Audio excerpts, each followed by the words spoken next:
imagine a relationship that lasts 100 years. What do you mean? I mean like a long, really long. A friendship? It must be. At some point at least. Sometimes it's just respect.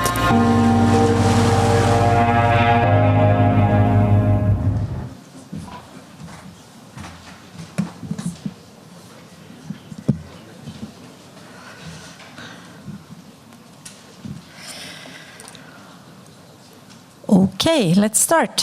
Dzień dobry Państwu. Serdecznie witam. That was the extent of my Polish. So, Minister, Excellencies, ladies and gentlemen, a very warm welcome to you all.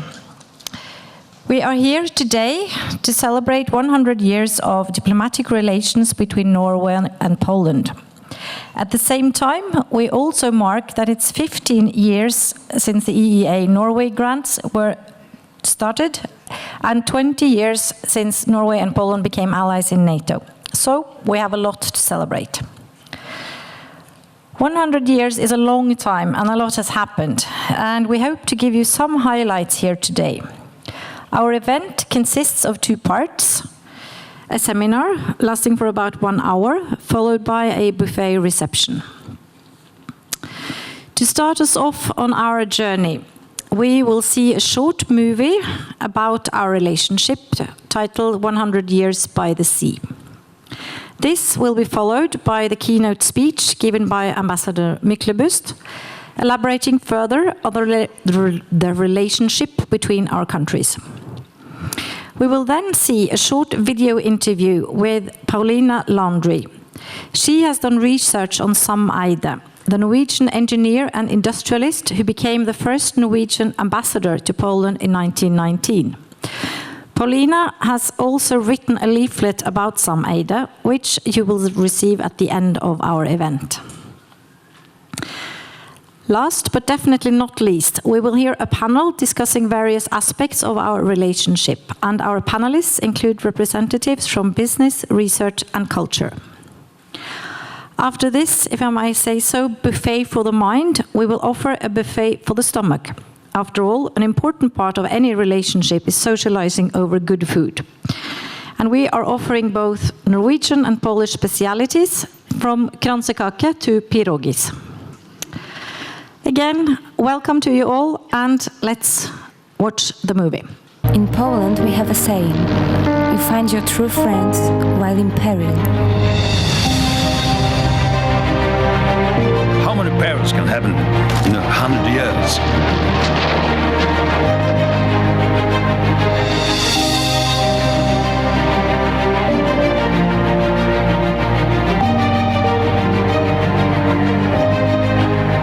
If you know someone long enough, you develop trust. You look your friend in the eye and you know when he has been forced to do something he wouldn't normally do. And you support your friend, your ally, to the extent you can. And you wait for the right moment.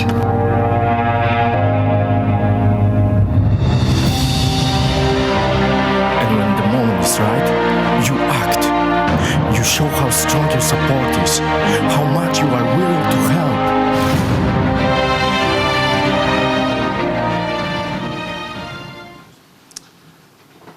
Dzień dobry. It's really a great pleasure for me to see so many of you here wishing to celebrate what is an important event for Norway, and we believe also an important event for Poland. And all of you in different ways contribute to the friendship and partnership between Norway and Poland, and I thank you for that and hope you will have an exciting celebration here with us today. The movie we saw gave some highlights over what has happened in the relationship between Poland and Norway over the past 100 years. And as Tala, our deputy, mentioned, this is a year of many anniversaries in our relationship. We have 20 years of NATO membership together. We have 15 years as partners in the European Economic Area, and not least the reason why we are here, 100 years of diplomatic relations. But as we are celebrating 100 years of diplomatic relations, we should not forget that our friendship and cooperation go back way longer than that.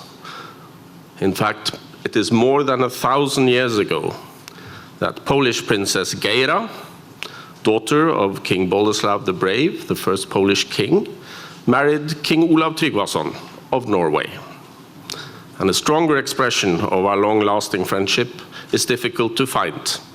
And I'm happy that also in our time, Poles and Norwegians find love and follow the example set by Princess Geira and King Olav. Now, the sea was a recurring theme in the film. It has been and still is a central component of our relations, with both Norway and Poland being maritime countries. Our trade is growing, and a lot of the goods are transported by sea. The maritime industry is also an important sector of cooperation between Norway and Poland. Poland is also the biggest importer in the world of Norwegian seafood. And now, as we see offshore wind developing, that is another maritime component where we will see a strong partnership between Norway and Poland. The sea was also the route by which the first Norwegian envoy to Poland, Mr. Samuel Eide, arrived in Gdansk in the summer of 1919. He was then on a diplomatic mission to Poland, visiting Gdansk and Warsaw, having meetings with Józef Piłsudski and other officials. During his visit, he also oversaw the first commercial deal between the two countries in modern times, a delivery of 300,000 barrels of salted herring. So seafood already then an important part of the relations between Norway and Poland. Now, soon after completing that mission, he became the first head of the Norwegian mission in Warsaw, what we would today call ambassador. He worked to develop trade and commerce, but also worked on energy questions, as Norway, at that time, considered buying oil from Poland. So again, energy, an important aspect of Norwegian-Polish relations, as it is today. But even before Norway opened a diplomatic mission in Warsaw, the Polish embassy was opened in Oslo, led by Count Czesław Pruszynski. And during his years in Norway, he married Wenche Christiane Grove Prebensen, the daughter of the Norwegian diplomat and former president of the Norwegian Parliament. Again, a Polish-Norwegian marriage of significance. They lived here in Warsaw after their time in Oslo. The Count fought in the Warsaw Uprising, and she was actually killed from injuries sustained at that time here in Warsaw. Now, even though both our countries temporarily lost our independence during World War II, relations between the nations grew even stronger. Our governments in exile were both based in London, and Poles and Norwegians, of course, contributed to the Allied war effort. The clearest example is the Battle of Narvik, where a joint force by Norwegian, Polish, British, and French forces won the first major Allied victory during World War II. Coming back to the sea, the first salted herring delivery I mentioned, and as I also said, Poland is the biggest importer of Norwegian seafood in the world. In addition, maritime industries have grown, and it's almost a third of our trade relationship today. Ships constructed in Poland and equipped in Norway are among the most modern and adaptable vessels in the world, and something both our countries can be proud of. Secondly, I mentioned energy. 100 years ago, we considered buying oil from Poland. Today, Norway is exporting gas to Poland. Already, it's being delivered to the LNG terminal in Scenariusz, and in 3 years' time, the Baltic Pipe will further increase the capacity of delivering gas from the Norwegian continental shelf to Poland. This will provide Poland with increased energy security and diversified supply, something which also other countries in this region can benefit from. Thirdly, I'd like briefly to mention foreign policies. Both Norway and Poland learned what a world dominated by great powers mean for smaller nations during World War II. And for Poland, as we know, that lesson did not end until 1989. But today, Norway and Poland are both active advocates for a rules-based international order. This was a priority, and still is, for the Polish period in the UN Security Council, and it will be a priority for Norway if we are elected for the period 2021 to 22. For the last 20 years, we have also been allies, once again. Poland and Norway are important members of NATO with key roles on our alliance eastern and northern flanks.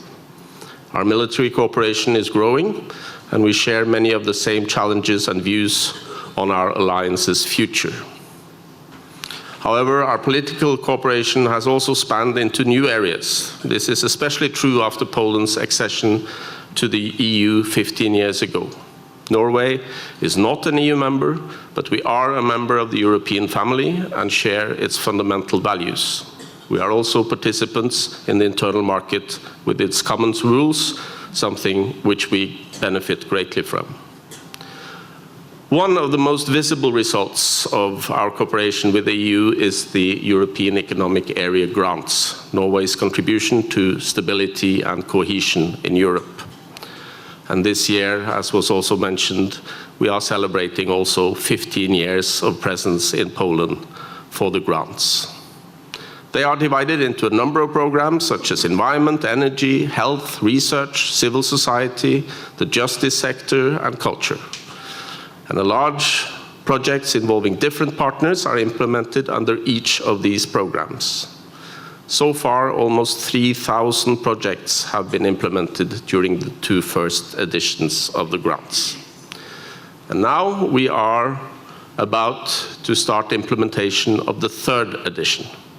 Over the next 5 years, 809 million euros will be spent on projects all over Poland, in cooperation between Polish and Norwegian institutions, businesses, and organizations.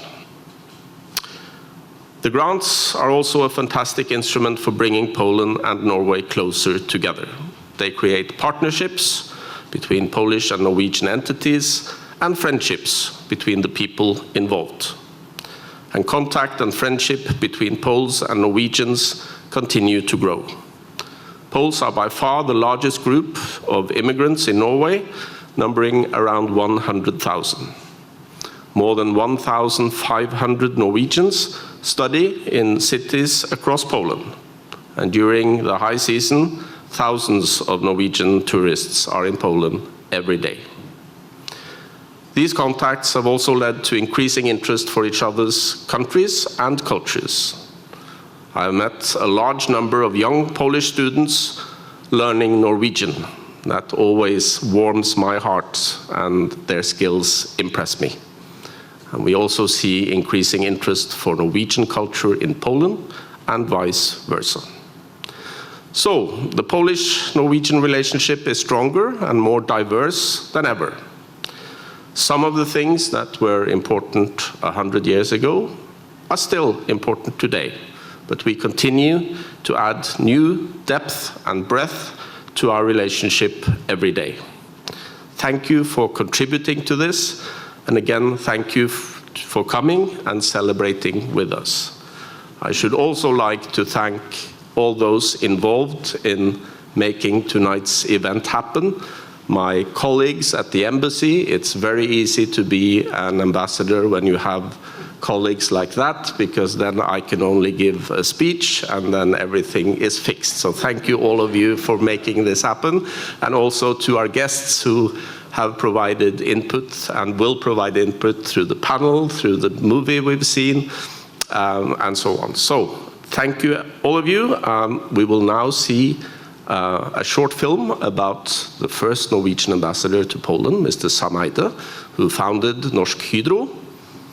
By the way, Norsk Hydro has, I believe, 5 factories operating in Poland, some 1,500 employees still today, and also Yara, which is the fertilizer company that Mr. Eide first started up and that was split out of Norsk Hydro some years ago, have an office in Szczecin and is selling fertilizers across Poland. So his legacy continues in Poland and also in the rest of the world. So I hope you will enjoy the rest of the celebrations, and again, thank you very much for coming.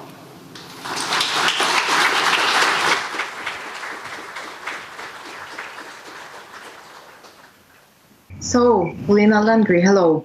You've written an article about Sam Eide and the beginning of the Polish-Norwegian Diplomatic Connections 100 years ago.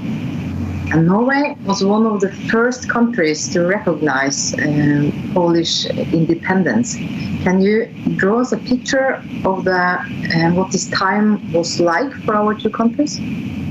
Right. That was a very demanding time for many European countries, recuperating from the First World War. And so Poland, after 123 years, was now reborn and independent. And now, on this day when we celebrate 100 years of relations, do you think we can learn something from Sam Eide? We can learn to dream and make our dreams come true. And also we can adapt the same approach to grasping the reality of our times, to look at the science and technology as a means of stimulation of innovation in the industry and the resulting cooperation between nations. So, after learning a bit about Sam Eide, we will now have our panel, and I would like to introduce them all to you. We are so lucky that we have managed to convince Ingrid Brekke to come and be our moderator. You already met her on the video, but Ingrid, if you can come forward. She's a Norwegian journalist and author, and she has just published her 3rd book this autumn, which is about Poland, called Aske and Diamanter, and highly recommended, if I may say so. That was the commercial part.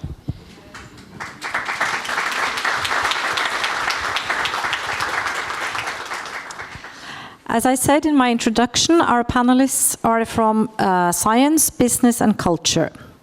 We have Dr. Maria Włodarska-Kowalczuk, who is a marine scientist, professor, head of the Department of Marine Ecology at the Institute of Oceanology in Sopot. She has cooperated with Norwegian scientists within the scope of the projects funded by the EEA and Norway grants. Please.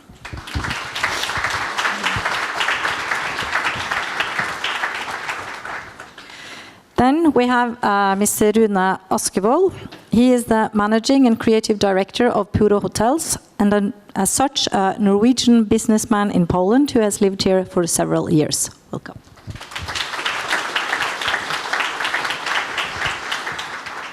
And we have Dr. Witosław Avedyk, who teaches Norwegian language at the universities of Poznań and Szczecin, and has also written about Norwegian slang. Welcome. And proszę bardzo. Thank you. And welcome again to our panel, and it's nice to see all of you here today. So we are a very diverse panel put together to show the diversity of the Polish-Norwegian connections. So this is what we will do now. And we'll start with the 3 participants introducing themselves. And we'll start with Witosław, and you will all say a little bit about yourself and your work. So Good evening, ladies and gentlemen. My name is Witosław Abedyk, and I represent the research part. I have been professionally involved with Norway for well over 20 years of my life. I also have a small anniversary this year myself in connection with Norway, because 1989 was the first time I went to Norway, actually on the evening following the first free elections in Poland. I hopped on a, at that time, relatively dirty train towards Świnoujście to take the ferry to Norway and to work for a Norwegian retired pop artist, Arne Bendiksen, for whom I redecorated the entire mansion for 2 months in the summer of 1989. As for the scientific part, I have written some articles, I've written 2 books, but nothing compared to Jul Nesbø's success. I'm still waiting for my great commercial breakthrough, but I kind of doubt whether it will actually happen. I used to teach practical Norwegian, but with experience and new degrees, I now teach the boring stuff, like the history of Norwegian language, comparative linguistics, Polish-Norwegian. These are the subjects that our students usually dislike, because they have to learn a lot of things which are very difficult in language, the system. As for the inspiration why I became a professor in Norwegian is actually quite simple. My mum is a retired professor of Norwegian, and my dad used to work at a university college in Harstad, of all places. So I had inspirations from there, and this is why I'm sitting here now, talking about myself and the relationship that I have with Norway. Thank you very much. Then we'll move on to Rune. Okay, so my name is Rune Askvold, so I represent, let's say, business part of this panel. We are celebrating 100 years of cooperation. I haven't been in Poland for that long, but I've been working in Poland for the last 13 or 14 years. And also the last 5 years, I had the pleasure to live permanently in Warsaw, together with my Norwegian wife and children. And we really enjoy being part of the Polish community. We have also had the pleasure of being, let's say, present in Poland during a period where I think Poland has seen a lot of changes and also a lot of growth, both for businesses, but also, I will say, improvement when it comes to standard of living for most Polish people, which has been very interesting for me as a Norwegian to observe. When it comes to my business in Poland, I'm in charge of Puro Hotels, which we started in 2008. We are owners and developers and also operators of hotels. So we own our hotel properties and we have our own hotel brand. We also operate quite a few restaurants and bars and cafes in our hotels, but under different brands. And we have about 800 employees. We have about 1,200 hotel rooms in operation in Poland. And in about 3 years, we aim to double the number of employees and also the number of hotel rooms. We are a Norwegian company, or at least the capital was from Norway when we started. But last year we invited a Polish investor into our company. So we are now 70% Norwegian owned and 30% by Polish investor. And talking about marriages between Poles and Norwegian, our, let's say, marriage between the Norwegian and Polish investor has so far been a very happy marriage. And our aim going forward is to build a very strong Polish hospitality brand that we at some point would like to also take international. Thank you. And then it's you, Maria, and I think we're also going to see a little film behind you when you are talking, and you can explain also afterwards what is this? Yes, I can explain it on the way the film is going on, because I'm a representative of natural sciences here. I'm a marine scientist working in the Arctic, in the Norwegian Arctic, namely in the Svalbard archipelago. So you can see some fragments of the movie presenting the Svalbard archipelago landscapes and our field work. That was performed within the program Project Dwarf. I will talk a bit about later. We are working in Svalbard waters together with my colleagues from Institute of Oceanology for the last more than 20 years. So we have a lot of natural, long-term and very close relationships and collaboration with Norwegian scientific institutions and Norwegian scientists. But I must say that the new energy and new partnerships were really introduced by the Norway grants mechanism, and especially the last edition, the previous edition of the Norwegian, Polish-Norwegian research program that has polar research and climate change in focus. In our institution there were 7 such projects that were conducted. I was leading one of them. The project acronym was DWARF, and that was very meaningful acronym because the project research was conducted around the main question, which was whether the Arctic animals will dwarf, meaning whether they will decrease in size in response to climate warming. So in this project we collaborated with Norwegian scientists from University of Oslo and 2 institutions from Tromsø, from Akvaplan Niva and Norwegian Institute for Nature Research. And I think for all partners this collaboration was very beneficial because we really were very complementary in our expertise. We are marine scientists and community ecologists, while the Norwegian partners were working more in the terrestrial and freshwater systems, and they were more working with the genetics and experimental research. So altogether we could get a very complete picture of the issues we are working on. Yeah, we are marine biologists and we are field workers, so you will be able to see very soon. Oh yeah, this is one of the organisms we work with. The Smorkalanus, the plankton net, we are collecting it from board of our ship. We have the ship research vessel Oceania that is owned by the Institute of Oceanology, Polish Academy of Sciences I work in.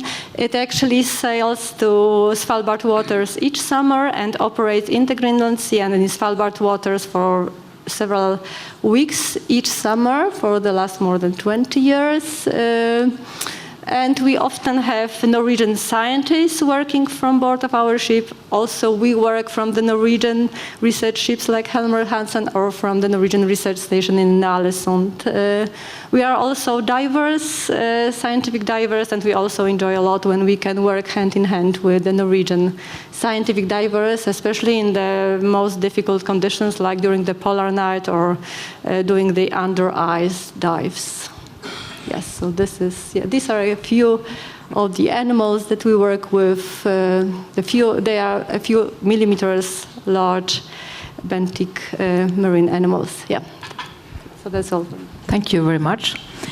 So we have now been, it's language, it's business, it's natural science and the EA grants.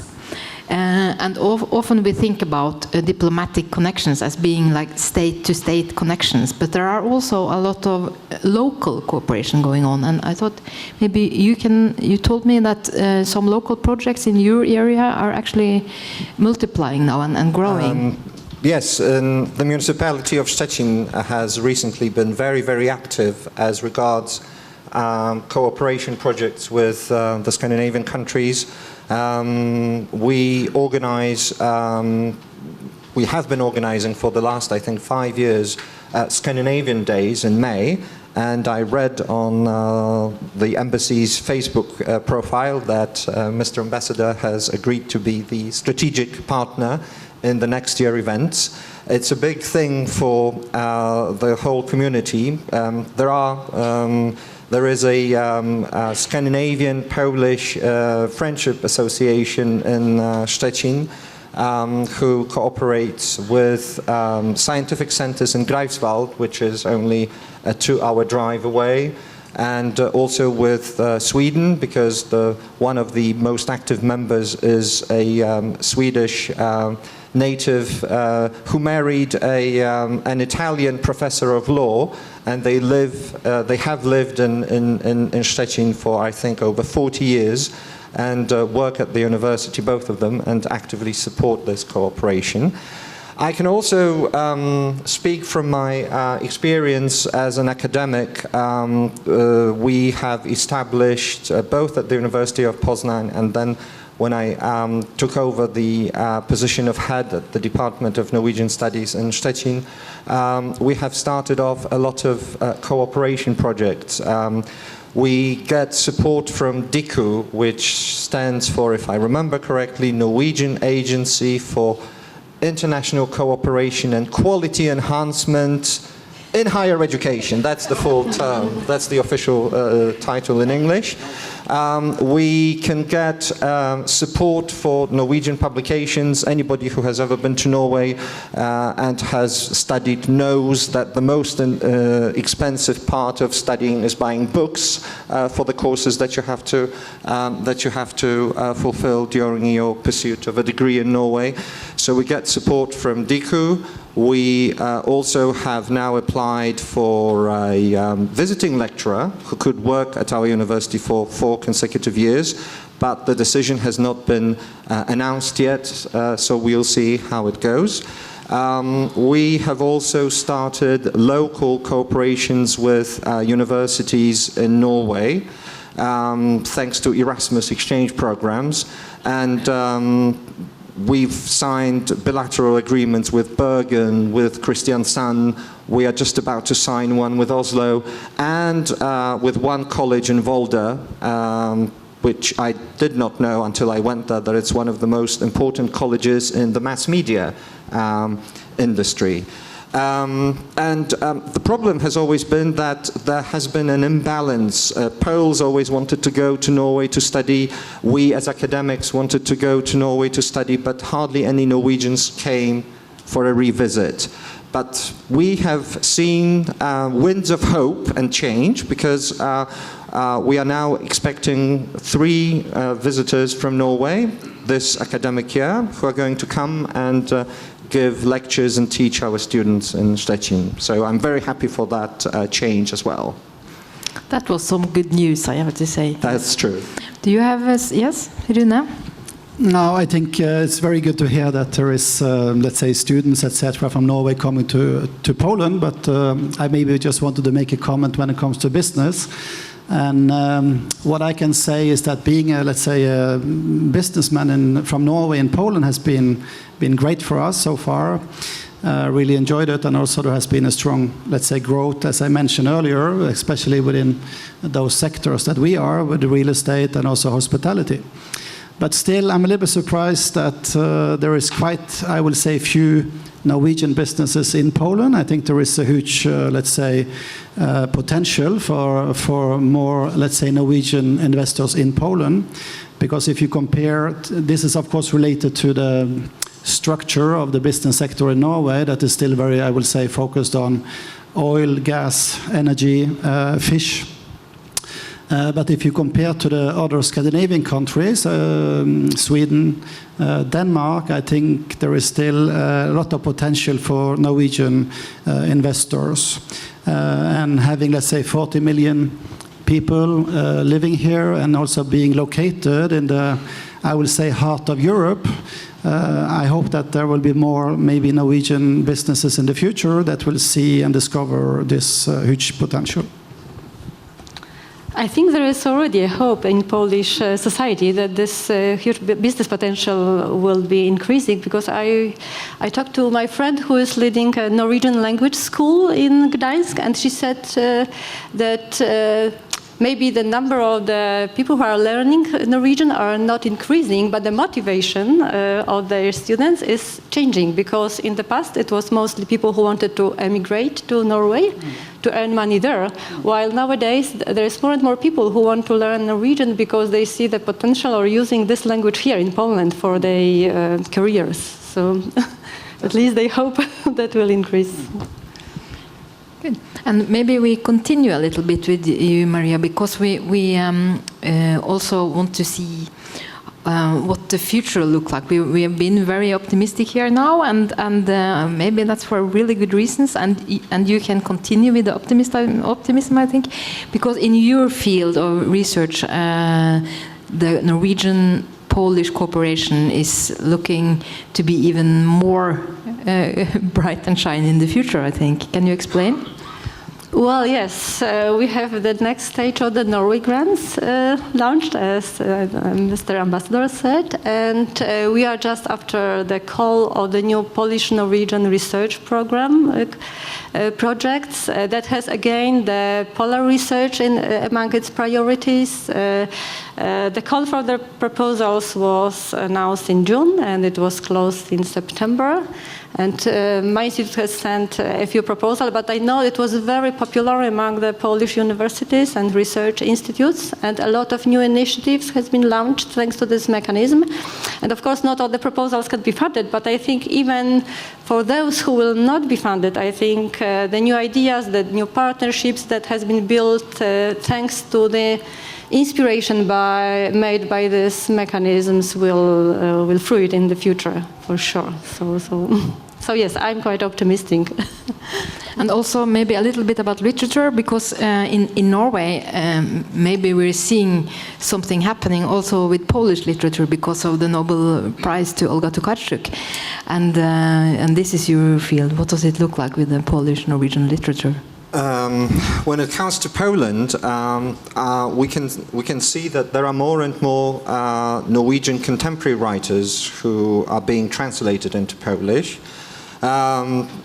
It's Roy Jakobsen who has been translated very, very recently. His great novel about the life of Ingrid in northern Norway has already been, the first two books have already been translated. Arlen Loe, Lars Saabye Christensen,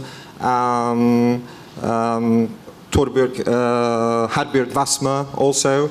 So these are really big names in Norwegian literature who are being translated. And I always feel sorry for on a personal note again, I always feel sorry for my wife, because every time a new book is translated into Polish from a contemporary Norwegian writer, I buy it and I say, listen, this is your next reading assignment. And she always goes, not again, because the Norwegian writers tend to write very long books. But surprisingly, she likes them. Most of them she actually enjoyed. So that probably trend is going to continue, with not only Jul Nesbø being translated literally minutes after the release in Norway, but also other books. And if I may add something about the higher education, there has also been a change in Poland as far as the interest in Norwegian is concerned. For the first 40 years, it was only Gdańsk and Poznań who had departments of Scandinavian studies. Now we have Szczecin as the third state-owned university, and I investigated 4 private colleges offer BA studies in Norwegian, and one here from Warsaw also is now offering MA studies in Norwegian. So this is probably also a change and something to look forward to in the future. Good. And as we have now seen, Poland and Norway are very close, and the atmosphere is usually quite optimistic, but we are also two very different countries with different cultures and background. And I wanted to ask you, Rune, have you experienced any challenges in doing business here in Poland? To be honest, I have to say no. And I'm happy to be able to say no. I think that, of course, all businesses are facing challenges, and also Puro for sure. But I think I have to say that the challenges we have faced in Poland has been very much the same I would expect to have, let's say, in Norway or other countries. So to be honest, we feel that doing business in Poland has been quite, let's say, I will not say easy, but on a professional and without any major problems. Of course, there are always some specifics about every market, and I could say that maybe there is a little bit more bureaucracy here, but at the same time, you get used to it. What I can maybe say is a general problem for many businesses in Poland today is that there is a shortage or lack of employees.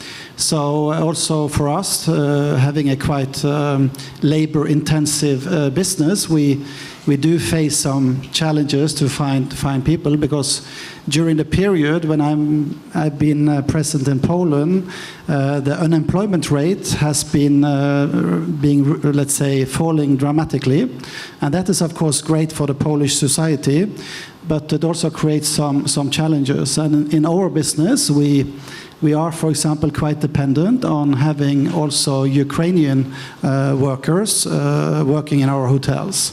But I think for the Polish society as such, this is only a good thing.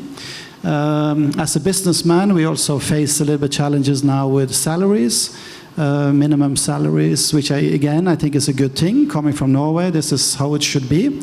That level of, let's say, minimum salaries should be increasing. So we kind of applaud it, but we also see that it causes some challenges for us.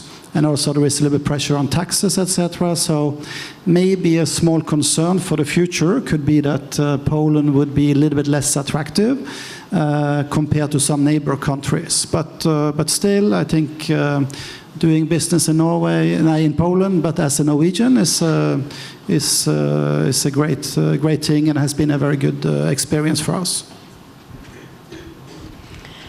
What about the two of you? Have you any experiences where it's complications when Polish people and Norwegian people meet?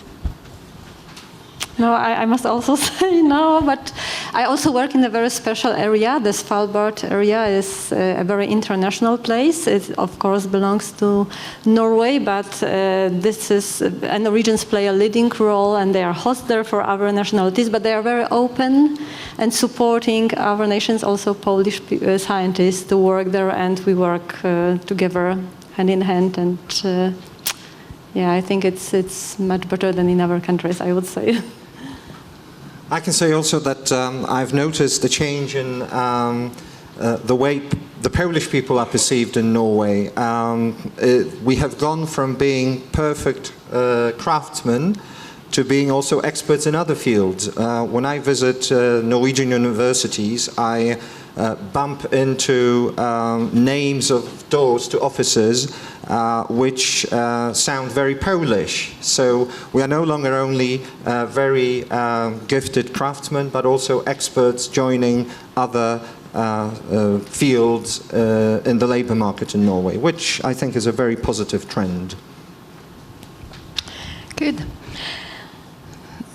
Then we have arrived at our last, I wouldn't even call it a question, but in order to celebrate, we decided to end with I don't know if you should call it challenge, but we all decided to think about something. What do we like the most about the other country and the other people? And I will also participate here, so it will be two saying something nice about the Polish people and two saying something nice about the Norwegians. And if I go first, I would say that I really appreciate Polish individualism and the will and courage to stand up for something you believe in, even when you are alone. This is not something we are that used to in Norway. So I really appreciate that. The other thing is more prosaic. It's I really love wild mushrooms, and so do you. So when I'm here, I can go to every restaurant and eat wonderful mushrooms, and this I really love about Poland. Yes. As for me, maybe two things stand out. The first one is I really envy the way the Norwegians have developed in the perception of the outside world in those 30 years that I've been meeting them on a daily basis, nearly. I remember Oslo in 1989, a completely different city from what it is today. I remember a conversation with my roommate in, I think it was 1990, who asked me, listen, those confession boxes that you have in Roman Catholic churches, this you can only meet in American films about mafia. You don't do that, do you? So from such a knowledge about Poland to what more and more Norwegians know today, that's something I really envy, and I hope that the Polish people will one day be able to embrace different cultures and cultural diversity in the way Norwegians have done. And as for my favorite thing about Norway, I'm going to surprise you. It's not the nature, it's not the fjords, it's not the northern lights, it's the cities. I really like Norwegian cities because they are small, predictable, clean, and very safe. I remember my first trips to Norway when I still didn't have enough money, or actually I did have money, but I wanted to spend it on something else. So instead of buying tickets for the underground, I roamed the streets of Oslo. 45 minutes from Blindern to the city center and up to Blindern again after that. So I can say that there are certain parts of Oslo which I really, really know, like the back of my hand, and I really like that. Okay, as a biologist and an Arctic field worker, I will probably not surprise you, because it's actually in the people that what I like the most is the closeness and adoration of the nature that you can really feel if you work together with the Norwegian scientists. You can see in the biologists that they are so close to the wilderness that they really understand very well the animal, the biological systems functioning, but also it's so great to work together with Norwegian field workers when you are in the Arctic difficult conditions, and you can see that they really adore it, and they love the simple life conditions and harsh conditions, and they're great companions. And for Norway, it is nature, but maybe not only fjords and mountains that everybody knows about it, but I'm also a diver, and I must say that really Norway has a hidden treasure land. It's a dreamland for divers. There are so many, so wonderful diving sites along the whole coastline, and it's not so popular among Polish divers, for example. So it's really worth trying. I would recommend it. Thank you. Yeah. So if I should say something, I have to say that being a Norwegian in Poland has been a fantastic experience. I just want to say that because I feel being treated here extremely well. And I think it's a little bit linked to the fact that there are so many Polish people now also knowing quite a lot about Norway, having maybe family members that either live in Norway or have been working in Norway. So I just feel that there is a positive kind of perception of Norway that I maybe feel when I live in Poland, that I maybe have some kind of advantages because of that. I think it's difficult to generalize, but I have also found the Polish to be very hospitable, very welcoming. I have a lot of young people working in my company. We are about 800 people. Most of them are representing the more, let's say, younger generation of Polish people. And I really admire their kind of hunger for the life, for development. They have a lot of energy, enthusiasm. I also feel that they are very culturally interested in film, music, art, design, which maybe is a surprise for me because this was maybe not the perception I had of Poles before I got to know them better. But this is something I really see among, let's say, my young team, and I really appreciate it. And I see some differences between the younger generation in Norway. Thank you very much. Thank you, all of you, for participating. And I think now we're going to maybe even have some mushrooms. We'll see, but we'll have some food. Thank you.